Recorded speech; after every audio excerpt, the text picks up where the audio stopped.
तर राम राम मंडळी. तर आज आहे आपल्या ब्लॉग सिरीजमधला दिवस 19वा. तर ठरल्याप्रमाणे रोजचं उठलो, पण आज काहीतरी वेगळंच होतं. काय तर जास्त काय नाही, आपण चाललेलो आज वायला मांढरदेवीला.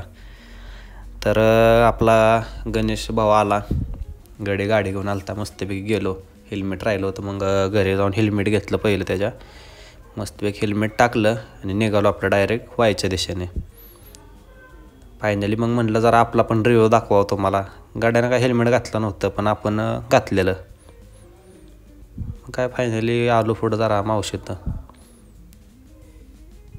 इथं आल्या मावशीतनं पुढं क्रॉस केला खंडाळा लागतो, आणि तिथून लागतो खंडाळा घाट आपल्याला. खंडाळ्या घाटाच्या पायथ्याला पोचलेलोच. मग तिथून पुढं चालू झालं तर आपला खरा प्रवास आता, कारण की इथून पुढं व्ह्यू दिसायला चांगला व्ह्यू चालू होतो, म्हणजे नेचर एकदम.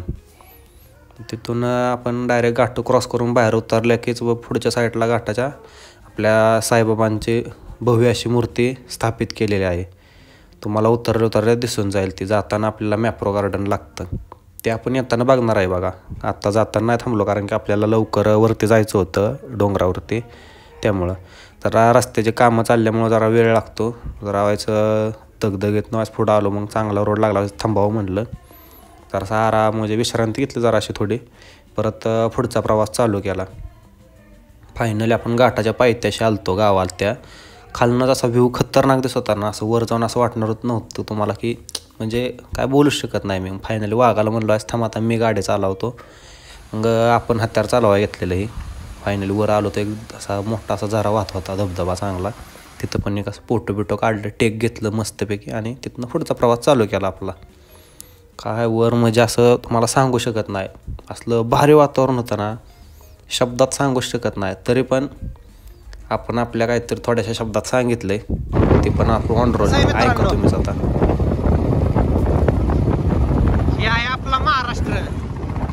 हा गाडी पुढं गाडी तिसरा दमानं घे.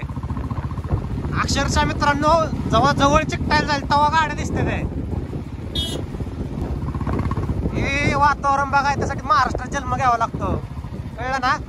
हा हे बघा कसं लाईट अक्षरशः चालवावं लागतं गाड्या. बघा हे बघा कसं वातावरण आहे, एक नंबर गाणं आहे. हा रात करते काय, यायलाच लागतं एकदा. वातावरणात फिरणं म्हणजे स्वर्गात फिरण्यासारखं. दमाने गे रे वागा, पुढं गाड्या दिसताना ते अक्षरशः गाड्या जाऊ द्या, रस्ता दिसताना झालाय पुढं नक्की काय आहे काय नाही. आता तुम्हाला एक गंमत दाखवतो बघा. ही गाडी आपल्या जवळनं जाईल, एका मिनिटात गायब होणार गाडी, एका मिनिटात. दमाने गे रे वागा गाडी आपली.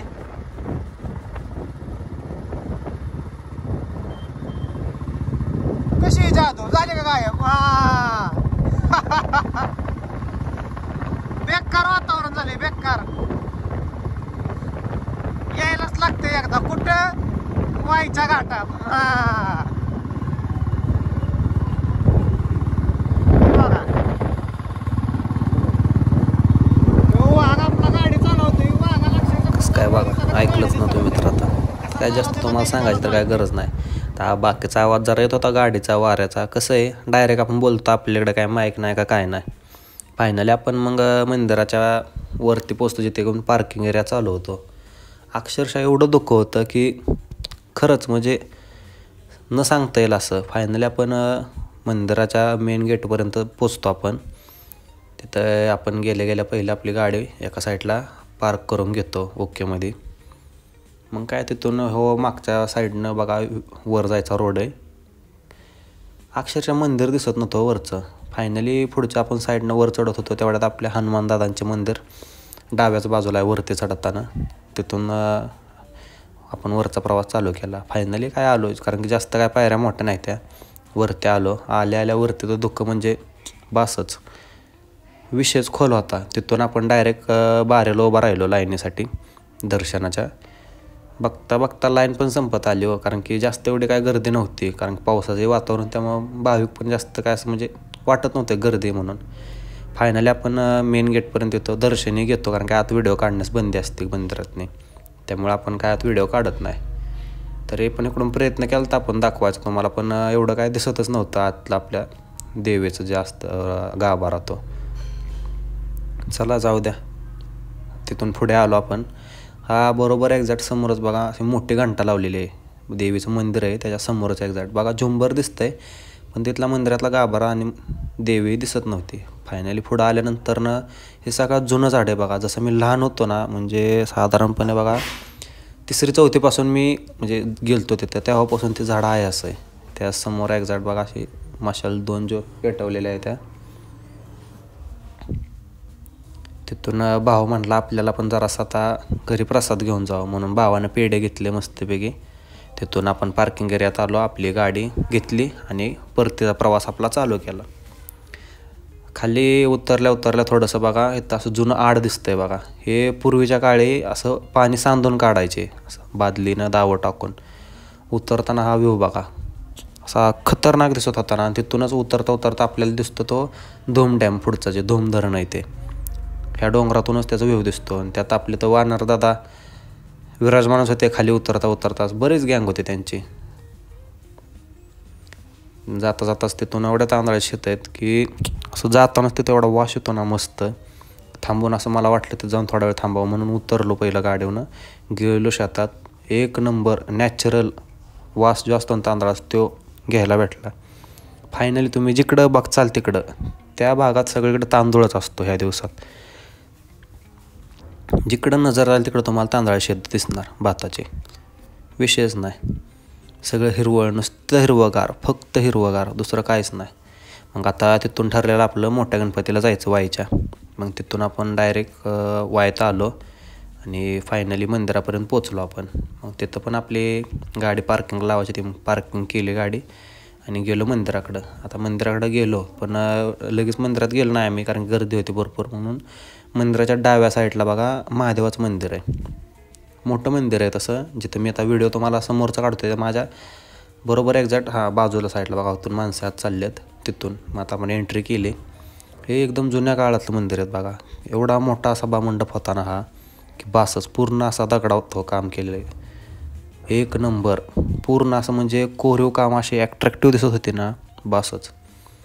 तिथून आपण बघा ह्या आतल्या साईडनं बघा कसा व्ह्यू दिसतो. कसं काय 1 नंबर काम आहे ते, 1 नंबर म्हणजे असं अक्षरशः भारावून जातं मग तिथं गेलं की. नाही आपली मंदिराच्या एक्झॅक्ट समोर नंदी महाराज आहेत. आत मंदिरात एंट्री केली की थोडासा असा गाभारा आहे मोठ्या पद्धतीनं असा, आणि तिथून आता आहे महादेवाची पिंड. सजवली पण अशी मस्त होती ना, एक्झॅक्ट असं समोरवर आरसा लावला, कारण की बाहेरच्या पण लोकांना असं लांबून दर्शन दिसते बघा. आणि हे आपण आलो नंतर मोठ्या गणपतीला गर्दी होती, आपल्याला लवकर पुढं जायचं होतं म्हणून आपण बाहेरून दर्शन घेतलं आणि आलो. पहिला आता नाश्ता करा, कारण सकाळपासून उपाशी होतो. वाघ आपला बसलेलाच. आल्या मिसळवर ताव मारला दोघांना पण आणि निघालो पुढच्या प्रवासाला. आता पुढचा प्रवास म्हणजे जे आपल्या छत्रपती संभाजी महाराजांचं जिथे पिक्चरचं शूटिंग झालं होतं तिथे. आता हा आहे वाईचा मोठा दरवाजा, तिथून आपण बाहेर पडलो मागच्या साईडचा. आपण चाललेलो तिथल्या वाड्यात. तर हा आहे समोरनं वाड्याचा व्ह्यू बघा. वाड्यात पण भरपूर फिरण्यासारखं, पण आपण आत काय गेलो नव्हतो. आपण वाड्याच्या डाव्या साईडून मागच्या साईडला गेलो वाड्याच्या बरोबर, की जिथे पूर्ण आपले जे संभाजी महाराजांना जे पकडण्याचं जे शूटिंग झालं होतं पिक्चरमध्ये, ते पूर्ण शूट इथे झालं होतं बघा ह्या घाटावरती. इथं तसे व्हिडिओ काढण्यास मनाईच होती, तरी पण आपण 1-2 टेक घेतले होते लांबूनच. हे बघा पूर्ण जे पिक्चरचं शूटिंग झालं होतं ते सर्व इथंच झालं होतं ह्याच घाटावरती. आणि हे जे तुम्हाला दार दिसतंय समोर, ह्याच दारातून संभाजी महाराज बाहेर आले ते, जे की पिक्चरमध्ये दाखवलेलं तसं. हे जे समोर आहे पुढं, हा बघा आपला वाघ. म्हटलं हो आपल्याला पूर्ण माहिती सांगतात, कारण ह्याच्या अगोदर इथं येऊन गेलतात. आपल्याला काय एवढं जास्त माहीत नव्हतं, त्यानंच मला इथं आणलं होतं. बरोबर मंदिरासमोर पण एक मोठी अशी एका त्या सभा मंडपात अशी मोठी घंटा लावलेली आहे, आणि इथून खाली उतरावे लागते दर्शनासाठी. पण एक ह्याचा असं रहस्य आहे की ह्याच्याच बाजूला नदी ह्याच्याच बरोबरीला आहे, पण एक टिपका पण ह्या मंदिराच्या गाभाऱ्यात नसतो पाण्याचा. बघा मग काय नक्की काय विषय असेल ह्या मला पण समजला नाही अजून, कारण पूर्ण आम्ही आत होतो तर असं म्हणजे पाणी हा नाहीच असा विषय होता. येते मंदिर बरोबर पाण्याच्या लेवलला आहे खाली, पण नाही आत. मग तिथून दर्शन घेऊन आपण निघालेलो. मग जाता जाता पण इथून लांबूनच आपण गणपतीला पाया पडलो आणि पुढचा प्रवास चालू केला आपला. आत्ताच एक मागच्या आठवड्यात ह्याच नदीला एवढा पूर आला होता की आपल्या मंदिरात पण पाणी शिरलं होतं, पण आत्ता शांत होतं जरा. हा आपल्या महाराष्ट्राचा शान बघा, भगवा. तिथून आपण डायरेक्ट निघालो पुढं मॅप्रोला, जे की तुम्हाला जाताना बोललेलं आपण जाताना जाणार आहे, माघारी जाताना. मग तिथून फायनल आपण गाडी पार्किंग केली आणि इथून आत आलो. आत एंट्रन्सला आल्या आल्या आपले तिथं जे काउंटर असतं तिथं आपलं रजिस्टर करायचं नाव आणि आत जायचं बघण्यासाठी. हा समोर दिसत आहे तो तिरंगा बघा. पण आतला व्ह्यू एक नंबर होता. प्रत्येक अशी प्रकारची फुलांची झाडे म्हणा, डेकोरेशनची अशी म्हणजे वेगवेगळी प्लॅन्ट जे असतात ते पूर्णपणे सगळे असे लावलेले एकदम भारी वाटत होतं ना. हा जवळनं घेतलेला व्ह्यू बघा आपल्या तिरंग्याचा. हा जो आहे धबधबा दिसत आहे तुम्हाला दिसत आहे समोर, तो की रोपवेज बनवलेला होता इथून, की जे एंट्रन्स गेटपासून हे एक्झिट गेट, म्हणजे एक्झिट गेट नाही म्हणता येणार पण हा लास्ट पॉईंट आहे, तिथपर्यंत रोपवे आहे बघा ह्यांचा. आणि आपण फायनली तिथून बाहेर आलो. आता जायचं होतं वाघाला, आपल्या काहीतरी खरेदी करायचं होतं थोडंफार. म्हणला चल डीमार्टला जाऊ. चालतंय म्हणलं चल बाबा. मग काय आपण हळूहळू तिथून बाहेर निघलो, आलो डीमार्टला डायरेक्ट, कारण की मॅप्रोच्या पुढं आलं की डायरेक्ट डीमार्टच लागतं आपलं व्हायचं. आलो डीमार्टला, गेलो आत जरा. आत काय शूटिंग काय काढत बसलो ना आपण, डायरेक्ट बाहेर आल्यावर दाखवा म्हटलं तुम्हाला. घेतलं जरा खायला बियला काय गाडी कार्यकर्त्यांना बरेच. निघालो आपण आपल्या दुसऱ्या पॉईंटकडे, जे की धाऊजी पाटीलजी मंदिर आहे. वाईमधून बाहेर पडलं की हायवेला लागलं ना, सातारा हायवेला, तिथून थोडं सातारा साईडला येऊन आत वळायला लागतं. आल्यानंतर मंदिराचा परिसर बघा, एकदम असं गर्दी एवढी होती पण शांतता त्यापेक्षाही जास्त होती. कारण की इथं माणसं भरपूर येत होती पण शांतताही तशीच होती. इथं आपण आत गेलो,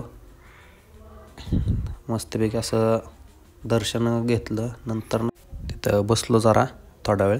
म्हटलं तर आपण निघावं घराकडे, आता टाईम होत चालला आहे. फायनली आपण आपला परतीचा प्रवास चालू केला. आमच्या दिवसाचा शेवट झाला. चला भेटू पुन्हा पुढच्या ब्लॉगमध्ये.